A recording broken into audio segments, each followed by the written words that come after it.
So hello, people of my page. Welcome to my channel, Speak Truth to Lies. I'm very excited today because we have an interview with the amazing and eloquent Christian Watson. So first and foremost, Christian, tell my people a little bit about yourself. Well, you are too kind. You are too kind. I appreciate Catherine. So I'm Christian Watson. I'm an aspiring political commentator. I'm currently a student right now. I am a philosophy student as well. I have a YouTube channel and a podcast. I'm host of the Pensa Politics podcast, which I post an episode every Monday, Wednesday, Friday, and Sunday I do an interview. Although today I posted an interview Friday with Spike Cohen, the former Libertarian Party vice president nominee for 2020. That's basically what I do. I talk about these ideas. I have kind of been making the rounds recently talking about critical race theory and the very pernicious effects that critical race theory has on our learning environments, on our society, on how certain people, especially the impressionable people that come out of college or before college, understand and process the world. And so it is now one of my missions in my pursuit of being a budding political commentator to fight this ideology and to tell people about it. Yes. So one of the things, do you know anything about the Overton window? Yeah, I've heard Okay, the concept because I've been hearing a lot about it. I sort of think I get the idea, but can you maybe just explain in terms that maybe people can understand what the Overton window is and how it's affected like our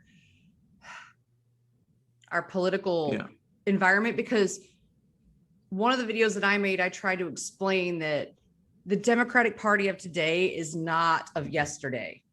Okay, that it's been infiltrated with these people who have been indoctrinated and educated in critical theory. They don't view the world the same way. They don't value our liberties of, freedom of speech, freedom of equality, Second Amendment rights, all of this stuff, and maybe just help everyone understand what the Overton window is, how it shifted, and basically why everyone right of the far left is considered right wing. Because we're seeing a lot of that now. Of course. Yeah, I think this kind of goes down to really understanding the fundamentals of political ideologies. I made a video about this actually a few days ago where I said you have to understand not just the positions that certain ideologies identify with, you have to understand the fundamentals. And so the Overton window shift is the only reason it's really effective is because people don't understand that fundamentals sometimes can shift. They always identify political parties and political ideologies with their positions rather than the basis for those positions. So, for example, in the 60s, or at least a little bit before the 60s, the party was changing around this time, but the Democratic Party was full of a contingent of people called the Dixiecrats. And the Dixiecrats were actually pretty socially conservative people. They were primarily from the South. They wanted to keep segregation intact. There were a lot of people that were a part of this contingent of folks, and they were Democrats. Now, of course, the fundamentals of the sort of Overton window of the Democratic Party have shifted drastically, because also that time you had people like Shirley Chisholm and Adam Clayton Powell Jr. and more progressive, like what we call today progressive people in the Democratic Party as well, but who came from different regions of the world. So I think that you have to understand the Democratic Party through any party through the fundamentals. Back then, the Republican Party was in favor of a lot of things that today we would call like economically leftist. They were in favor of a lot of things that were very much government interventionist. There's a reason, and I respect him immensely, but there's a reason why Martin Luther King Jr. was a Republican back then. Martin Luther King Jr.'s economic ideology is close to a kind of distributive idea. He actually said, I'm not so much anti-capitalist that I cannot understand its benefits, but I am anti-capitalist in the sense that I'm not fully for the system. And he understood the terrors of communism and socialism, but he still wanted to have an economic system where a minimum wage existed, where social welfare existed. So again, we have to understand history shifts things. Okay. And fundamentals shift with history. So I think we've seen also another shift with the Democratic Party. I think we've seen a shift from the old 1960s, 1970s progressivism, which you would kind of see embodied in people like Elizabeth Warren and Bernie Sanders, towards a sort of new kind of deconstructionist progressivism that doesn't necessarily care so much about the fundamentals of their own ideology, but they care about them in terms of being able to weaponize them and use them as tools to tear down something else. The difference between the progressives of yesteryear and the quote unquote progressives of today is that the progressives of yesteryear, back in the 60s and 70s, these critical race theory, all these academic ideologies were still developing. They were not necessarily constant yet. They were not necessarily all that powerful yet. They were still developing. So they just had to appeal to broader ideas of justice, of egalitarian equality. We can only work with the concepts that we have at our disposal. So, but the Democrats of today, or the progressives of today, largely have these academic tools by which to view the entirety of history, and therefore it is much easier for them for that Overton window to shift. Well, I think so that's how it happened. Fundamentals changed. I think according to James Lindsay, it went from postmodernism, which kind of burned itself out, to applied postmodernism. So they found a way to apply these postmodern theories to, what we're seeing today. I think James is right in that respect. But I would just add, I don't think a lot in terms of like a cultural impact, postmodernism was still in the 70s and 60s and things of that sort. People like who were at the helm of postmodernism, like Michel Foucault and Jean-Paul Sartre, they were still alive back then. They were being debated in the public sphere. But I think that the Democratic Party back then didn't really have any interest in that. But it's just the sort of influence postmodernism has become more ubiquitous, I think, as the most postmodern things have died out and their proteges have risen to power in academia. The influence of postmodernism has become very, very, very, very pernicious and ubiquitous, and that has kind of made their ideas a little bit more manifest, a little bit more applicable and actionable in our current era. So I think again, when ideologies are forming, when they're forming, in the formative process, there may be a novel interest, but I think when you have the benefit of decades upon decades of ideological tenets in front of you, it's easier to make them actionable than if the cake is still being baked, so to speak. Exactly. One of the reasons that the scary thing is like you said, it was primarily in like academia, so university, colleges and stuff. And like I told you, the reason that I started this channel is they're trying to inject it into, like, it's already happening on the West Coast. It's in New York now. I just read an article in Chicago. Like, they're trying to bring it into elementary schools, like indoctrinate them young, get them young. And I have skin in the game. I have a child that's going to school, and it's already here in Michigan. It's in the universities, a couple of university and campuses here, and it's in the Ann Arbor public school system. And I just read an article the other day talking about how they're going to be doing diversity, inclusion, and equity in Dearborn, which is like less than 15, 20 minutes from me. Exactly. So can you break down, because I tried to break it down the best I could in regards to, Ibram X. Kendi's like end past discrimination with current discrimination. Can you break down what the left means when they say diversity, inclusion, and equity? Because for me, those were like the three bad words of 2020. Those words have become hollow statements that convey a political ideology rather than actually conveying the actual meaning of those words, what we would call in language the denotative meaning. So let's break all those things down. Diversity. So I mean, this kind of has been proven ad nauseum. It's obvious that many people on the left do not mean diversity of thought when they mean diversity. They mean diversity of skin color. They think that having diversity of skin color carries some sort of quantitative value to it. The problem is they have not been able to prove that. Because to prove that, a few things have to be true. Number one, you're telling me that value is indicative into identity, which doesn't seem evident to me. Or that everybody in a particular group thinks exactly the same way. You're telling me that as well. You're telling me there's a sort of collective understanding amongst that is conferred by identity. You haven't proven that. And then you're also telling me that more is better, which is not necessarily true either. So this sort of trifecta of falsehoods that they're just lining up here and presenting as truth. And then if you are against that trifecta of falsehood, you are against the existences of these people. The thing with critical race theory is that it appends what we call in philosophy an ontological value to their statements without justifying that value, which means it appends a value to the identities of people, and then appends that value to the entirety of that person's being. So, for example, me being Black for a critical theory person, or for someone who's interested in diversity, is not just me being a certain complexion. It is me. The Blackness defines the entirety of who I am on a metaphysical level. It removes your fundamental humanity. Yeah, exactly. So that is my humanity according to them. That is my humanity according to them.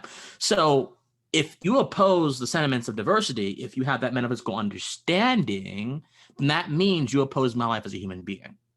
This is in ideologies that use metaphysics, the sort of general philosophical ideas of the world, to move forward their aims are not new. Plato did it in the Republic. He basically tried to tie the idea of virtue to how a government should operate. And if you believe his ideas of virtue, you believe how the government should operate. Critical race theory people are kind of doing the same exact method, much different context, of course, than Plato, but the same exact method.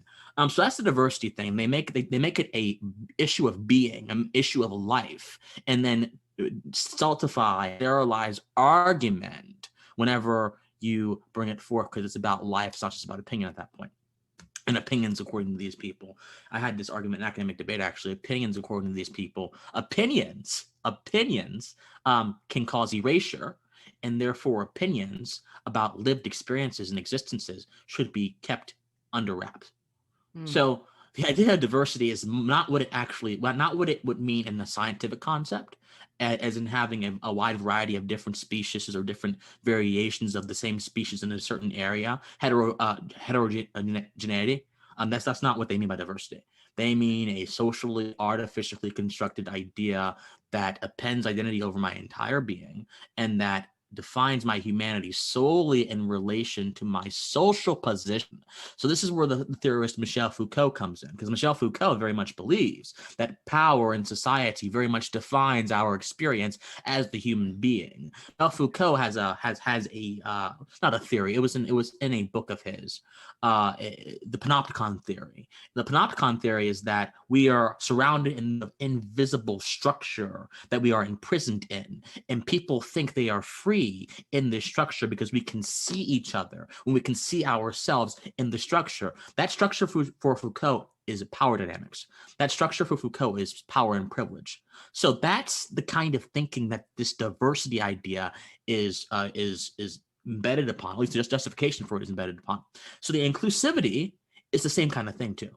The inclusivity is going to be if you accept their idea about diversity, a logical conclusion of the diversity. Because if you already believe people are diverse in this particular way, then why wouldn't you want them to be included, especially if they have been marginalized? Here's the kicker. Especially if they have been marginalized on the basis of what I have just made their entire existence. So I'm not going to consider Christian Watson as just Christian Watson. I'm going to consider him as a person, another face in a vast sea of individuals who have been oppressed and hurt by historical ills. And then I'm going to use that idea of superficial, artificial, socially constructed idea to then say, okay, we need to include more people like Christian Watson on the basis of nothing more than his biological complexion. So in a sense, there's a sort of disgusting intermarriage between the two. You have any questions so far? I know I'm going very. Oh, no, go ahead. Okay. So diversity, inclusion, and what else did you say? Equity? Equity. It was diversity, okay. Equity, and inclusion. And like, from what I'm gathering from equity, they're not talking like we already have equality of opportunity, right? Everybody that's willing to put in the effort and work, regardless of starting position. And I think in one of my videos, I mentioned Oprah Winfrey. So one of the things that I was extremely disappointed about last year is, she jumped on this whole white privilege thing. And then I thought about it, because I used to watch Oprah with my mother when I was little. It was the thing the thing that like housewives did after they picked up their kids from school. They came in, they turned on the TV at 4:00 and tuned into Oprah. And I was very disappointed when she jumped on this whole train, because here's a woman who started off dirt poor, worked her way up through the ranks, didn't let anybody tell her no, And I'd be willing to bet that she had quite a lot of white people help her along the way because, according to critical race theory, all white people are evil. But in reality, most people, I try to live off the assumption that most people are doing the absolute best that they can on any given day.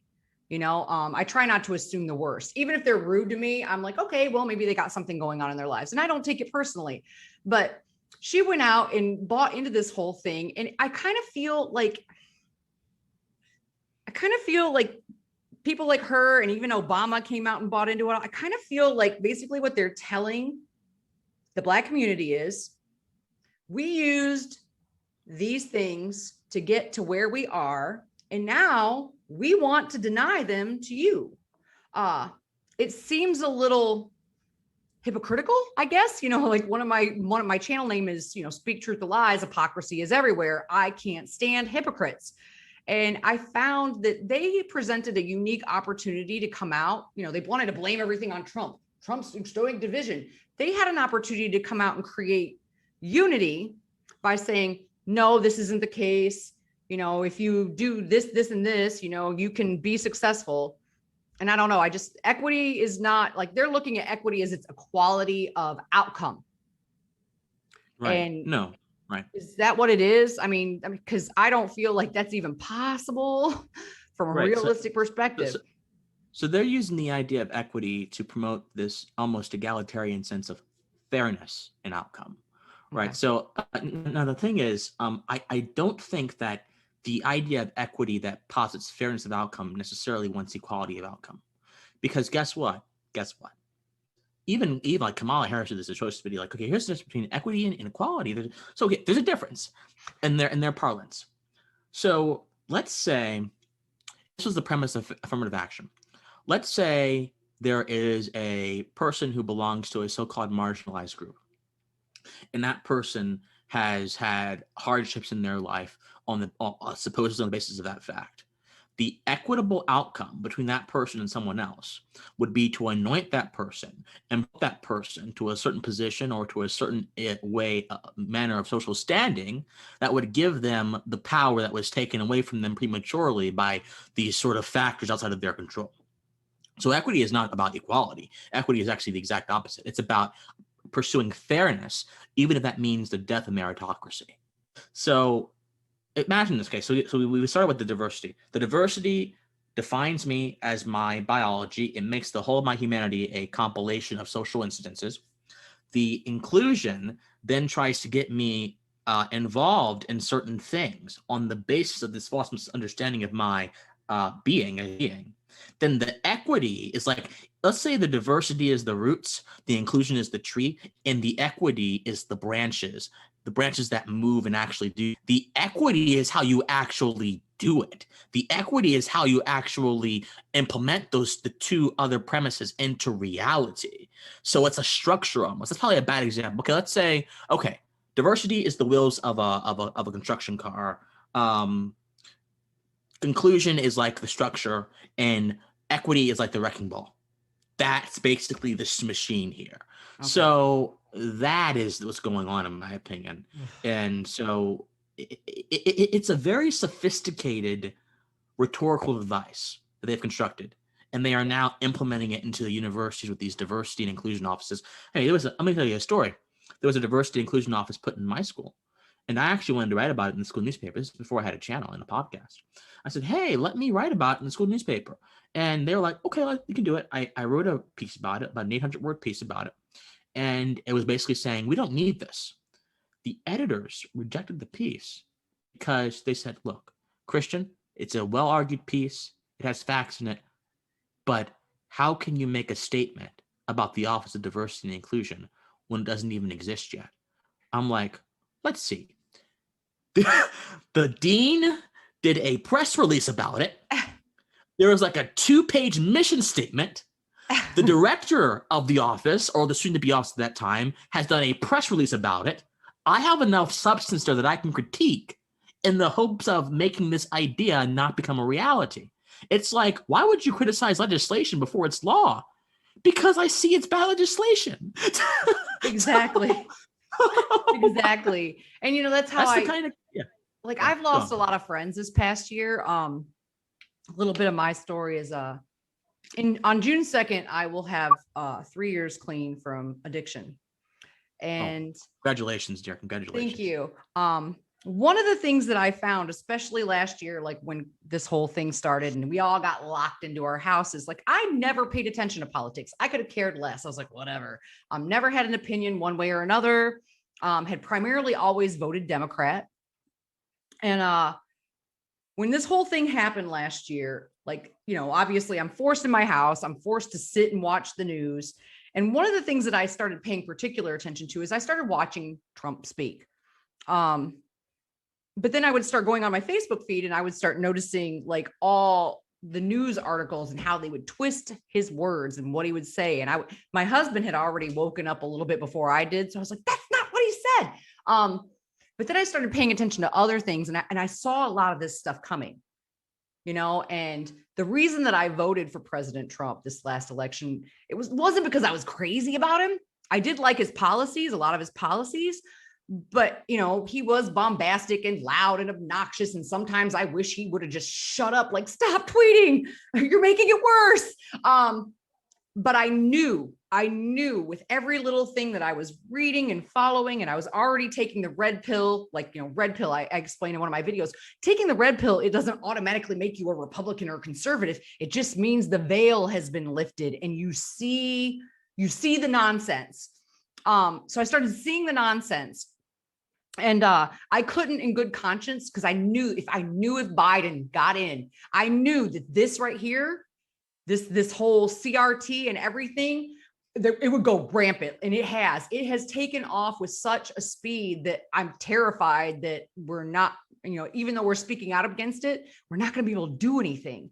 And as soon as he rescinded that order, because I had been thinking about doing this YouTube channel for almost a year. But as soon as he rescinded that executive order on critical race theory, I was like, okay, that's it. I'm done. I'm starting my channel. Because I have too many people in my life that I love, that have small kids, that have kids in college, that have grandchildren that are going to be affected by this. A lot of them are in the Black community and I love them. They're my friends. And I know they're raising beautiful children. They're not raising little bigoted children who see color and all of this. I know they're raising good little human beings, just like I'm trying to. And I know that once they're subjected to this, it's going to be the end of that. Like they're literally taking it out of our hands. Yes. And you mentioned the veil, and not to be religious here, but I think that looking at the ancient texts can really help us understand certain concepts. And 2 Corinthians verse 3 says that there is liberty found in Christ. And for the purposes of this conversation, I'll call him the Logos. The Logos, the general idea of order. Heraclitus saw the Logos to be the sort of general thing that keeps the universe in motion. So when you understand the Logos, the truth, the veil is ripped and there is liberty.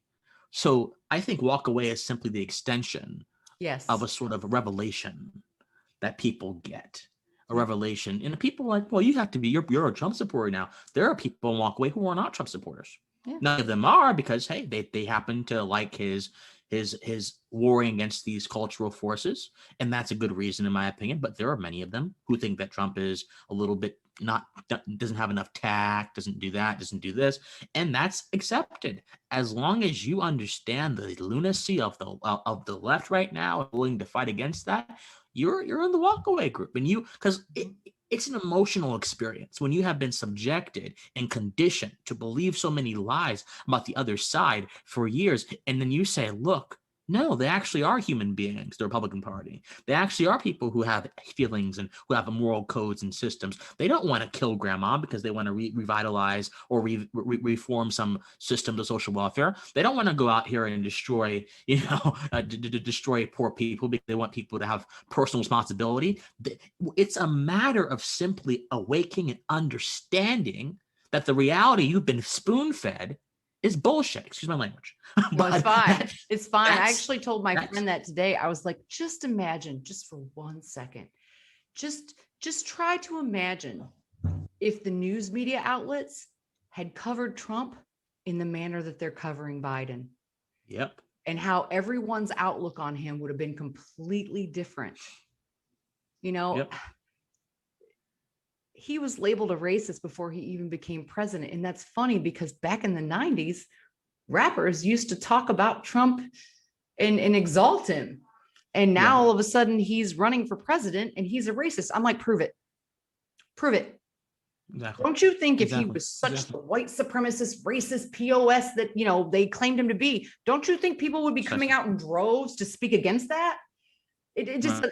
No logical conclusion would tell you that makes any sense, like at all. And I mean, I experienced this personally last year. I had someone take a screenshot of a comment I made, crop it just so to remove the context, and then start a racist smear campaign about me on their page. And some of the people that I had known for over 10 years were all jumping on like, oh, da, da, da, da. I only had 3 of my friends, pretty much the only 3 not the only 3 I have left, but from that particular group of individuals, 3 friends, one contacted me to ask me what was going on. And I told her, and then 2 of them actually sent me screenshots of everything that was being said. And then I had another friend who is in the LGBTQ community start a racist smear campaign. I'd known her for over 10 years. Nothing like, I don't know. If I had a friend that somebody did that, I would call them and be like, hey, by the way, this is what's going on. 3 people did. Right. Out of all of the people that I have known. And I'm like, you better have good evidence to back that up. I'm so sorry. You know, so actually, I'm so sorry. Oh no, it's okay. I look at it this way. The trash took itself out. Yeah, precisely. You know, I mean, precisely. People that really know you and love you would not do that. No. And even one of my closest, nearest and dearest, my sister from another mister, when I called her and told her what was going on, she was like, girl, that's the last word I would ever use to describe you. And she's Black.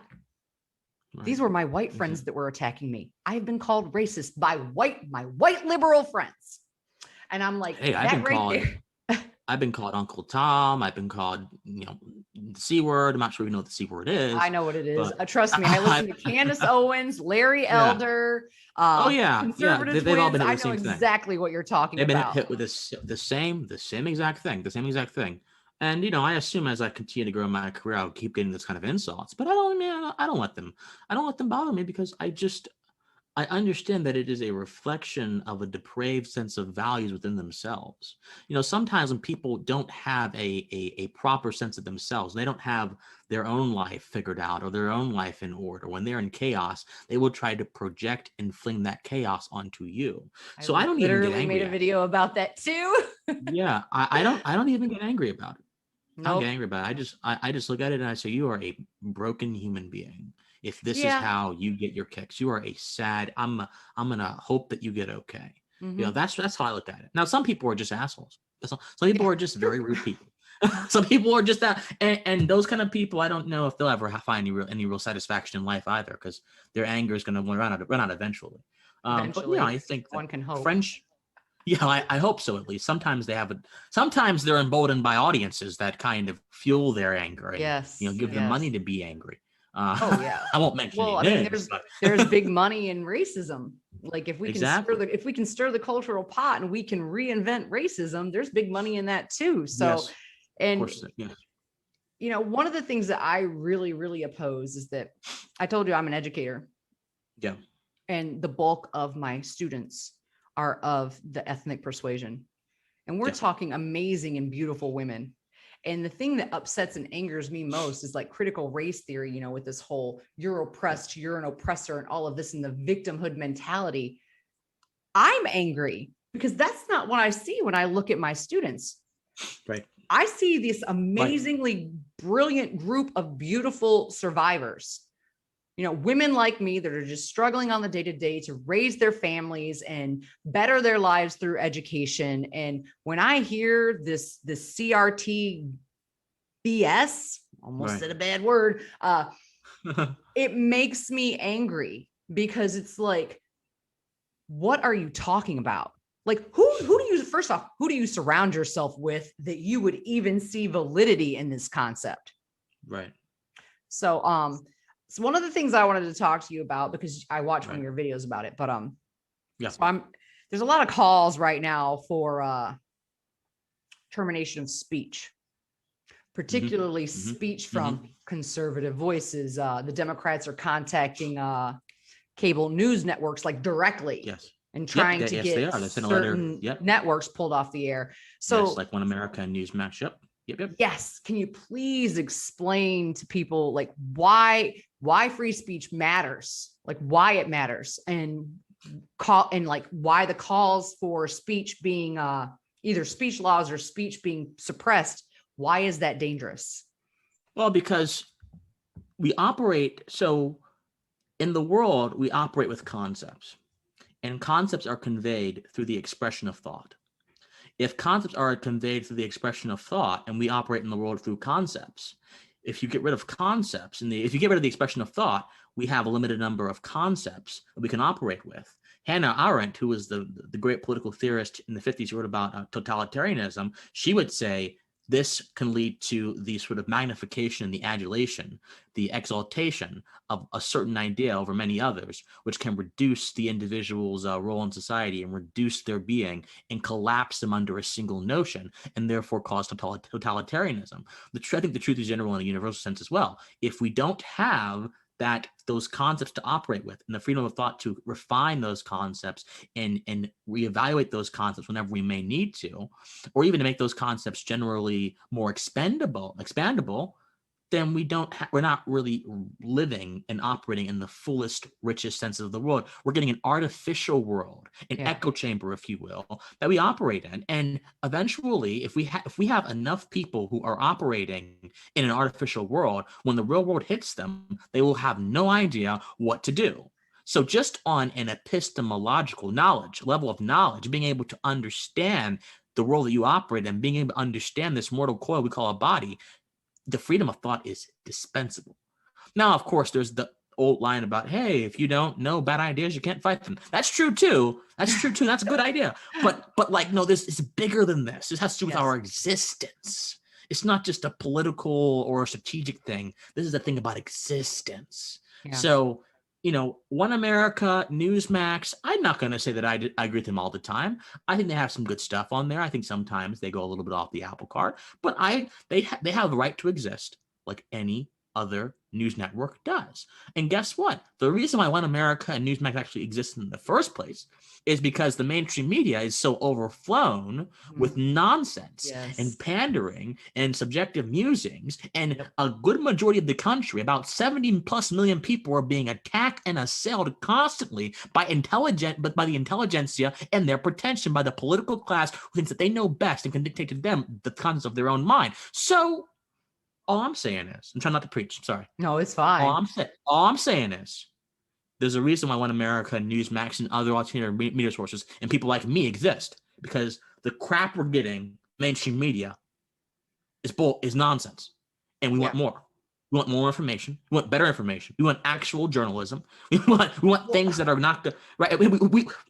Man. I mean, I'm finding more often than not now that like YouTube creators, certain people that I follow, Steven Crowder, Tim Pool, like especially Steven Crowder, like these people are comedians, and they're doing more investigative journalism than the news outlets. Yes, and they're trying to be silenced for it. And it's like,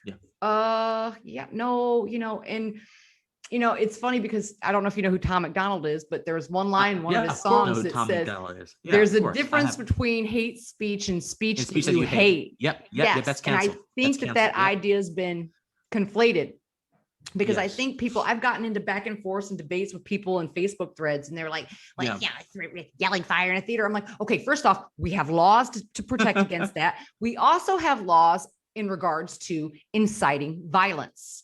Yes, we do. But just because and then they're like, oh, well, there's consequences for what you say. That may be, but to silence that speech.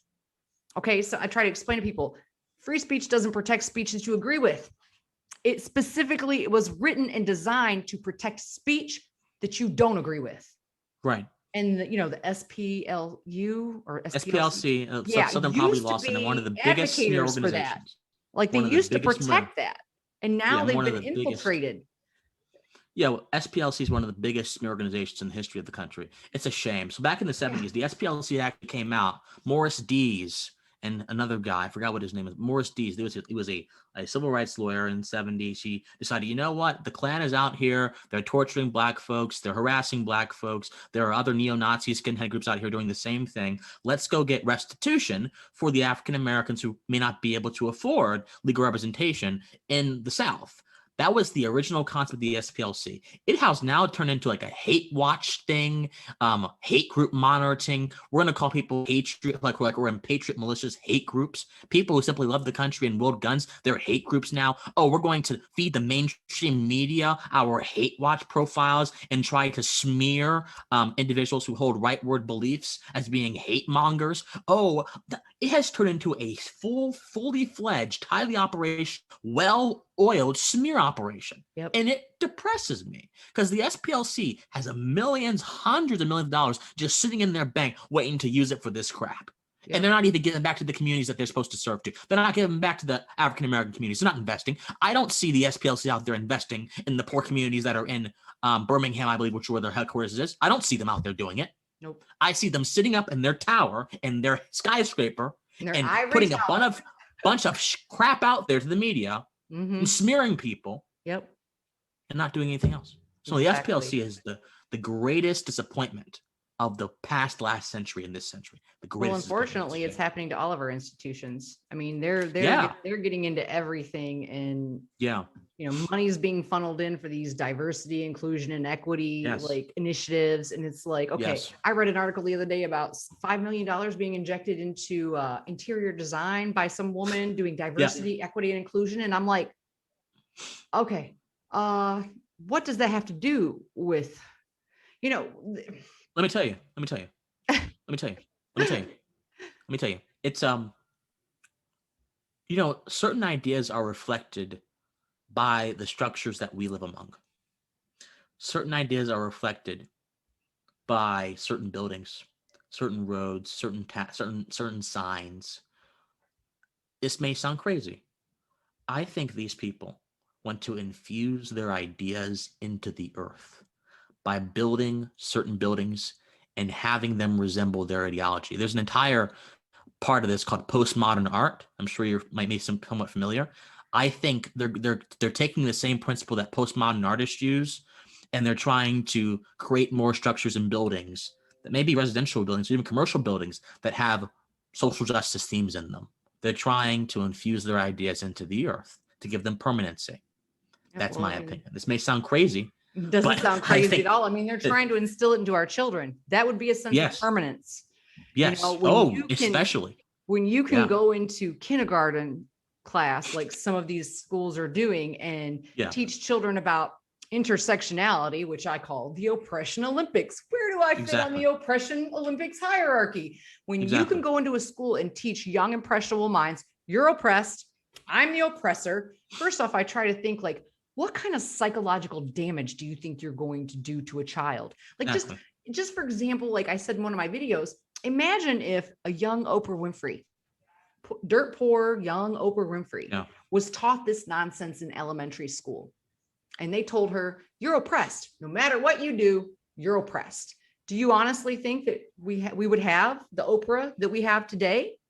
No. Probably not. Now, there are those rare exceptions, where they're like, really? You gonna tell me I'm oppressed? Watch me fly, but that was me. That was me. For the most part, or you could be like me and you could just talk yourself out of stuff before you even got started, because that's what I, would do. I try to explain it to one of my friends this way. Okay, so this is how I feel about white privilege. I have a lot of friends that buy into this concept.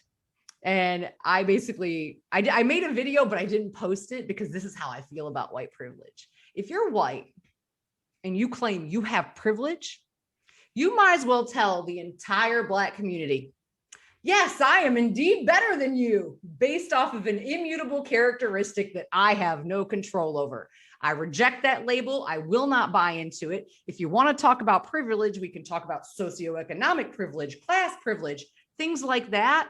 But to tell white people that they have privilege based off of an immutable characteristic that they have no control over, how is that any different than racial profiling? Oh, it's in the same family of Exactly. evaluation. It's in You're the same family, judging but someone based off of something they have no control over, right, and not only that, that's yeah. wrong. White privilege is a fundamentally concept because it confuses a few things. It confuses statistics with social standing. It confuses the origins of statistics with social standing. So, like, for example, the reason why white privilege is even thought to exist is because there are supposedly disparities in between races. We understand why that's a problem, but why that actually is not, that racial disparities don't necessarily have to be linked to race itself. We understand this already. This is actually a well-known thing. Thomas Sowell has busted this myth several times over. But what happens is you are accepting a certain understanding of statistics because you're not willing to go any deeper. You're willing to simply see the metric, the variable that the stats are measured by, race. Yeah. You want to take that and extrapolate that to mean the whole of a white person's experience. So it's a statistical fallacy. It's a sort of ontological fallacy. I mean, it's on many different levels. It's a fallacy upon fallacies upon fallacy. It's fallacy, complementing fallacy, complementing fallacy. So, I mean, common sense wise, it's nonsense. Philosophically, it's nonsense. Statistically, it's nonsense. I think I did a video called 3 Reasons Why White Privilege is Irrational. It's just fallacy on top of fallacy. Yeah. So, it's really easy to see through these concepts when you invoke the light of reason. I know a lot of people that are buying into it. Yeah, they're not using their reason. They're not using it, unfortunately. You do realize they're motivated entirely by pathos. They're not using their reason. No. I'm like, you do realize that poverty doesn't just affect one specific group. Exactly. Go to Appalachia if you think that it does. Yeah, I mean, it goes across all of humanity, and like you said, with the whole deducing everything to the color of a person's skin. So I don't remember. Oh, it was James Lindsay he did a little podcast for his subs, and it talked about how post Martin Luther King, so post civil rights movement, there was a march called I Am a Man. Yeah. And it was Black men, white men, Hispanic men, Asian men, all men of all different ethnic backgrounds marching under the banner of I am a man. So critical race theory says no, because I am a man says recognize my humanity first, then the color of my skin. Exactly. Critical race theory switches that around and says, so it's basically this concept of, instead of saying, I am a woman who happens to be Black. So when you say, I am a woman who happens to be Black, first you're recognizing my humanity, then my skin color. Critical race theory switches that around, because to them, it's all about identity groups, whether you're, straight, heteronormative, blah, blah, blah, blah, blah. Says, I am a Black woman. So first you must recognize the color of my skin and then my humanity. And they want to get rid of it's color blindness. Okay. So color blindness isn't like, I don't recognize that you are, highly pigmented melanin wise. That's not what color blindness means. Color blindness means that I recognize that you are a human. And that's how the, civil rights movement. You don't attribute social significance to my race. Exactly. I attribute social significance on, do you say hi when I say hi back? Do you smile at me? Do you treat me with decency and respect? This is how I judge you, and things like microaggressions, so if I ask you where you're from, that's a microaggression. I'm like, what if I just am interested in you and want to find out if we have anything in common? Microaggression. I had to do a sexual assault training for my school that actually included microaggressions in them, and I'm like, what does this have to do with sexual assault? I mean, I don't understand. I mean, can't we just accept that being bad to other people is not a good thing, and that sexual assault is a negative thing, without saying, well, okay, there is now a different form of assault that can happen in the form of psychic assault. Like if I tell you you look pretty today. Yeah, exactly. Like, do I look pretty every day? I don't know. Although, and these are typically responses that would have been attributed to the highly sensitive years ago, the highly sensitive, fragile egos years ago. Now they're being accepted as ontological certainties, as sort of social necessities. Yes. That's the thing. And Lindsay is right. There has been a shift. CRT has inverted things, but guess what? Here's the big thing. Not only has CRT inverted things, cultural institutions have also inverted their understanding of certain things. Yeah. And it is through those institutions that this stuff spreads. So CRT, there are a lot of bad ideas in the world. And there have been a lot of bad ideas in the history of the world. And many of them have died out. Some of them have stayed. CRT has no power unless it is given power. Well, it's been people are bending power. The knee to it an awful lot. People, it's been given power. It's been given power. It's been given power because guess what? We don't want to actually engage in an ordered, coherent explanation of the world. Yeah, but if you do, though, now, like they just like, you're a racist, you're a transphobe, you're this, it's like speaking truth to a paralogical unreality. So saying like transgendered women are women. No, James Lindsay's like, no, transgendered women are transgendered women. And the funny thing is that I follow a few transgendered individuals on Twitter. Yep. And they don't buy into this. Yep. Like, I don't know where this movement over here is starting, but they don't. They're like, I was born a female, I'm going to die a female, but I live my life as such, so it's like they're trying to undo reality. Yeah. Well, we have to understand that. I think we have to understand that even if people get offended, even if people get angry, there is a price for speaking the truth. Yes. That price is less greater than living in falsehood. Yeah. So even if this unreality, as you call it, snaps back at you whenever you say this makes no sense, you won't even be able to say anything if the unreality takes hold fully. And the evidence of it not taking hold fully is people like you, people like me, people like Lindsay, people like Owens, people like Karlin Poroshenko, people like Gothics. And so if we continue to fight back, I don't care how unpopular it makes us, there is still a huge audience of people that yearn from this. And there's an even bigger audience of people waiting to be awakened from this dark slumber, this nightmarish slumber. So if we just keep speaking the truth and saying it how it is, even no matter the kind of scorn we get, I promise you, I think your evidence. Walk away as evidence. Yeah. People will eventually wake up, even if it's in their 60s or 70s or 80s, when they're in. It's kind of sad if it takes them that long to wake up, but some people have their awakening during those times.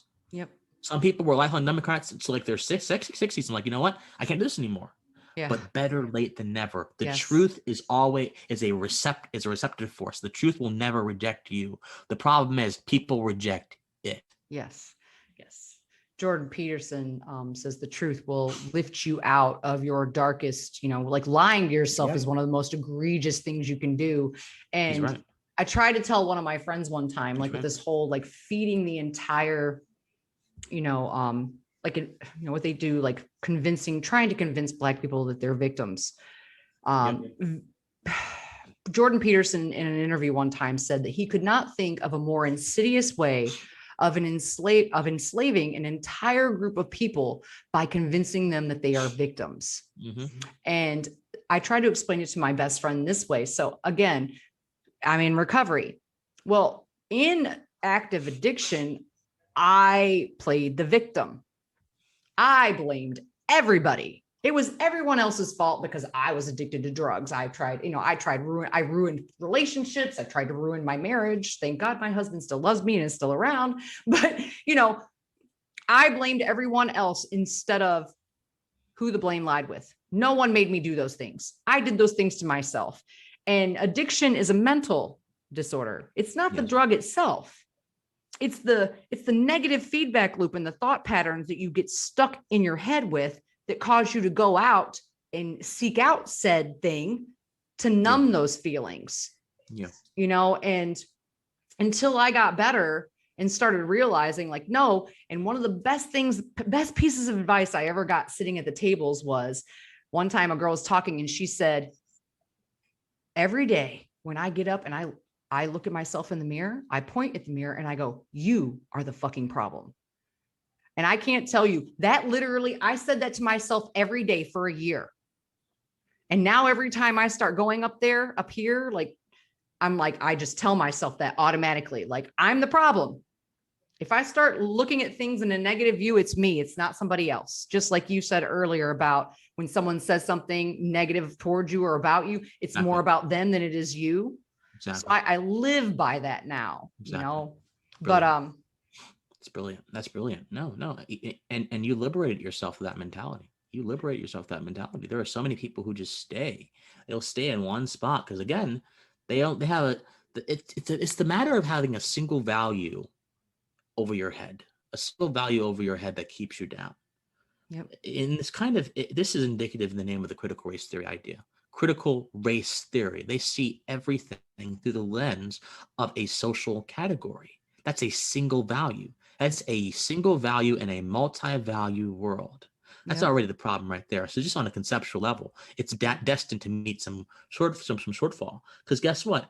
Reality does not bend to your whims. No matter how hard you try, this is an objective world. I don't care if I were to go right now and try to jump from my 5 foot, not 5 foot, like however many feet off the ground I am right now, window, I would probably break my ankle. I would probably hit my head. I mean, no matter what kind of property or quality I ascribe to that fall, there is going to be a certain reaction. Yeah, there's going to be damage done. Exactly. So when you understand that you cannot have a single value guide your understanding of the world, whether it's in social analysis or critical race theory, or whether it's in with dealing with addiction, when you understand there has to be multiple values, multiple principles, and multiple concepts, and not only do you have these multiple principles and multiple concepts, you obtain a detailed understanding of them after you understand that they exist. Yep. You free yourself. Exactly. The veil is gone and you free yourself. Yep. Well, the thing is like I made 2 New Year's. I don't normally make New Year's resolutions because nobody ever, but I did. I did this year. And one of them was to overcome my fears. 2 of my fears. One, being alone. Because normally I'm a really social person. I mean, I'm not alone per se as I am in a relationship, but just not seeking that. And then the fear of feeling stupid. So I don't talk about things that I have no knowledge in. And if people are talking, like I'm like, okay, let's just assume that the other person knows more than I do. So I'm going to listen. But I will speak out. I will speak up if I know what I'm talking about. The other was to live into my 2 core values. Brene Brown is one of my favorite authors, and she really helped me in like my first year and a half in recovery. And so my 2 core values, things that I hold dear is integrity and courage. So it took a great amount of courage to start this channel because my first video, you can tell I'm nervous, I'm shaking. I'm like, but then integrity, doing the right thing even when no one is watching. So, and living into that. So kind of like the whole Morpheus comment of the Matrix, there's a difference between knowing the path and walking the path. Yep. So, I have to aspire to live into those every day, or I will be doing myself a huge injustice. And then to try and help my friends and help uplift them and help educate them and help them understand, look, I realize, and I want your thoughts on this. So, it's sad, but most of them are like, oh, I don't have time to pay attention to politics. And I don't know if you agree, but unfortunately, it seems like now with especially critical race theory, everything's political. Everything's been politicized. Most things have. I think the only thing that, and let me be very careful when I say this. I think the only thing that kind of escapes the immediate eye of politics, and I mean that by to say that it's in the periphery of politics, maybe like blue collar work, like truck driving or stuff like that. But even that's been, truck drivers stop, the country stops. And there's been several scenarios that people say, we got to regulate this. Blah, blah, blah. So even that's been kind of politicized, although from a different lens. But like that's the blue collar gritty work of the earth is basically the only thing that has had a reprieve from politics being everywhere. Yeah, a lot of things are politicized. Mr. Potato Head is politicized now. I mean, I don't, These people don't have anything better to do with their time. Exactly. I mean, I don't think Hasbro is in any sort of I don't think their stakeholders like, hey, change Mr. Potato Head. Or if they were, then their stakeholders are anyway, excuse me. I don't want to insult No, it's fine. It's the level of ridiculousness that it's getting to. Exactly. No. So a lot of things have been politicized, yes, but primarily because, again, as I mentioned in this video last night, we are seeing the world through a single value. We're not seeing the world through the proper value, which is the adherence to truth, which requires us to have a lot of pain in the pursuit of knowledge, because it's not easy. And guess what? A lot of us are scared with not knowing. A lot of us are scared of ambiguity. It's okay to not know. It's okay to be oblivious sometimes. It's okay. Look, I'm 20. I'm not gonna lie, I wish I could go back to being obliviously ignorant. Yeah, I mean, you can't unsee. It'd be heaven for me. I'm 20. I'm 20, right? Oh my God, you're a baby. My oldest boy is older than you. Yeah, I'm 20. There's a lot of crap I gotta know. There's a lot of crap I'm still trying to figure out. Yeah. I don't know everything, and there's freedom in that. I don't have to know everything. I tell my students, I'm like, I know that I am the smartest person in the world because I know nothing. Exactly. Seriously. I know I know nothing. Absolutely. And exactly. The wise man is he who knows his limits. Jordan Peterson says that life is suffering. So, the thing is that the more I find out about this stuff, like I suffer. Like the intense amount of anger and rage and just that I feel when I read some of this stuff that's going on. But at the same time, once I've processed all of those feelings, I develop a deeper level of compassion. Yeah. Absolutely. You're connecting to your empathetic self. Your right brain is connecting more to experiences, and it's being honed and refined. It's why it's important, again, not to operate with a single value and to have like a multivariate understanding of reality, because it's like oiling the machine of your body, oiling the machine of who you are as a human being. And Peterson mentions Solzhenitsyn all the time, and really Solzhenitsyn would have just he said no. Happiness is not what you need to look for in life. No. Don't stop trying. Stop trying. Stop thinking that happiness is the end, the ultimate goal of life. Because guess what? Life is full of a bunch of unhappy things. Life is about building character. Life is about building understanding. Life is about connecting with the world, connecting with yourself. That's what life is about. And if those things incidentally bring you happiness, good. Yeah. I don't want people to be sad or anything. Good. And then guess what? I think that if you can connect with the world and understand things better, that should bring you a level of satisfaction, a level of pleasure, I would think. Yeah. Because a lot of people have been trying to do that for thousands of years, and they have not obtained their goal of understanding the world. They've died. So if you're able to get close to that, you should be pretty damn happy. I mean, the little I know right now, I'm pretty damn happy. I know it because it's helping me become a better person. Well, that's how I said that to my husband the other day. It's like, I haven't felt this passionate about something since I got into school for cosmetology. Yeah. So, I never imagined that this would be the direction my life would head in. Yeah. But I'm genuinely and I'm not fighting it. So this is the path that my life is going. It's going in this direction. And whereas before, prior to getting well, I would have I lived 42 years of my life. I just turned 45. I lived 42 years of my life in fear. In fear. I could literally talk myself out of things the minute the thought would go into my head, and now, after almost 3 years of sobriety, I'm not afraid, I'm not afraid of, I've lost friends and this, that, and the other. And I'm just not afraid anymore. I'm like, you know what? Who cares if you fail? Who cares if it flops?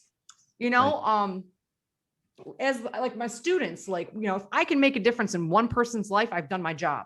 And every single new class that I get one student that reaches out to me and they're like, oh my God, Miss Cat, if it wasn't for you, blah, blah, blah, blah, blah. So today I had a student on Facebook reach out, and she said something about some white guy, called her name is Parrish, and called her by a different name. And I said, he's a dick. If he knew your name and he called you by another, he's being a dick. Yes. Which is why I always make sure, if I have a student roster and I have a student whose name I'm unsure of how to pronounce, I will ask them, How do you Yes. pronounce your name, sweetheart? That's basic Because I don't, courtesy. it's respect. Yes. So she responded in kind, going, and Ms. Cat, that's one of the reasons I love you. He was being a jerk. Like, seriously. You remind me a lot of Pink, by the way. If you know Pink, Oh, the thank singer, you. That's like the best compliment ever. That No, one and Tabitha Coffee. Those are my two. Yeah, look, I love Pink. I love her. I love Pink, but you remind me a lot of her. You guys are both very strong-willed and strong-minded. Seriously, like, my goodness, I love that. Well, I love that. like I said, I'm really passionate. My husband's like, why aren't you like this on your videos? And I'm like, well, because I'm trying to be careful with my words. It's easier when I'm talking to someone. Yeah. It flows naturally. But when I'm making a video by myself, I'm trying to be careful with my words, is to not offend or to have someone take something the wrong way. I'm far more animated like this than I am, when I'm doing my own videos. But I've only been doing this a month. I'll find my balance. I'll figure it out. Yeah, of course. And you should always go at your own pace. But Kat, you can't control. I mean, you're going to offend people. You probably offended all kind of people in the duration of this conversation. I promise you have, actually. I mean, I'm sorry. It's going to happen. I'm sorry, man. But hey, embrace it. Because as long as you are doing it in a spirit of respect and not malintent, your hands are clean. You can only control what you say. You can't control, as you know, what other people think. Think. Your hands are clean, man. Your hands are clean. You've done your due diligence. You're being respectful. If they want to go ahead and get involved in being fragile people, sorry, go back to your safe space. Basically, go back to your safe space. No safe space is here. I mean, but no, I mean, let me offer you some encouragement. I think I know that you're going to succeed in this. Oh, thank you. You have the engaging personality. You have a great setup. I can see it. I know that you're going to succeed in this. Just keep going. Okay, so this, I don't know if you're familiar with Mr. Reagan on YouTube. Mr. Reagan. You should check him out. You would love him. He's really great. He's a political commentator as well. Yeah. But I reached out to him on Twitter as well, and he told me about this microphone. He's like, it's fairly inexpensive, so I got it. Yeti, and then for my birthday a couple of weeks ago, my husband bought me my webcam. That's beautiful. I told him that I wanted a webcam because he's 100% supportive of this. Yeah. Like, he watches all of my videos, and he's like, so. What kind of webcam is it? I'm curious. Huh? What kind is it? Webcam. What kind is it? Oh, it's a Nexio something or another. Where's the box? It looks beautiful. Yeah, it was really not. Oh, actually, it was like $100 on Amazon. Yeah. But that's still pretty good. They did a lightning deal and then gave him an additional 20% off. So we only paid like $60 for it. That's beautiful. It's beautiful. Look, I think I know you're going to succeed. So just thank keep you. Going and on. I really appreciate you reaching out, because I've reached out to everybody. I've reached out to Dr. Carolyn Borisenko. I shot Dave Rubin a message just telling him how much he's inspired me. I love Gothics. Like, my husband found her and introduced her to me. Yeah. And the funny thing is prior to seeing her, this was my traditional haircut, and I was growing it out. And as soon as I seen Gothics on her channel, I'm like, oh, she's making me miss my mohawk. So like a couple videos after I was listening to her, I was like, I'm just going to do it. And I just shaved it back in. And I found you on her channel. And then I reached out to you, and, I was a little apprehensive because, like, you have over 1,000 followers. She has over 1,000 followers. And I'm just like, well, I get a feeling I only have like 18, But thank you so much for doing this, because I have enjoyed this. This was kind of the reason that I started the channel, was that this was something I wanted to do, because I feel like the only way that I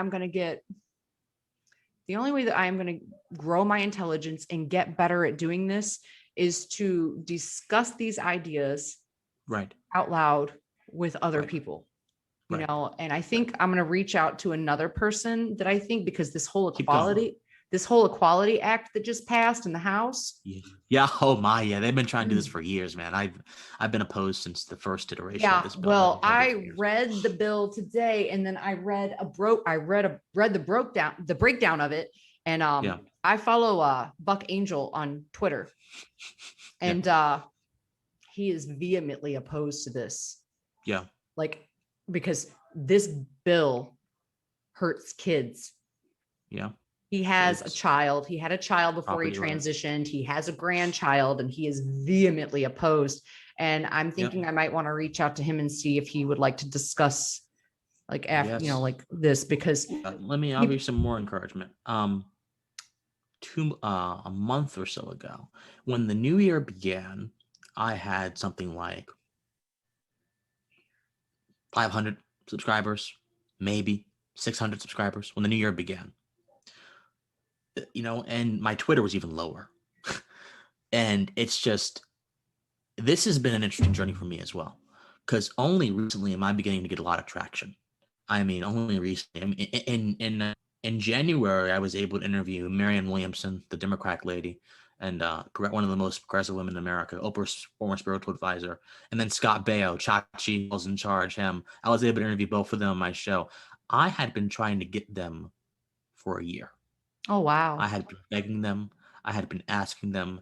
And there were just many nights where, like, Christian, you know what? This podcasting, this YouTube thing, just stop it, man. Just stop it. You're not gonna. Just go ahead, go be a doctor or a lawyer. Go to grad school. Like everyone's saying, go to grad school. Just go to grad school, Christian. Don't forget about this. It's been fun while it lasted. But then another voice said, Christian, don't you dare. If you do it, you will slap yourself silly when you're 30 or 40. You will slap silly. Don't you do dare. that? Yeah, don't you dare. And so I kept pushing. I got a lot of rejections. I got a lot of no's. I got a lot of, I don't want to talk to you. But eventually, Dr. Carlin Borshenko, after asking her for a very long time, I said, hey, Carlin, look, I'm here. This is what I stand for. This is my experience. She said, sure. Then Gothic said, sure. Then Scott Baio said, sure. Then Marianne said, sure. After a year of begging and pleading. Now, I'm not saying you have to beg and plead. All I'm saying is that persistence is what has gotten me through and get anyone through. And I think Carlin would talk to you. She talks to everyone. I love her. I love her because, I think again, I'm from Michigan. Yeah.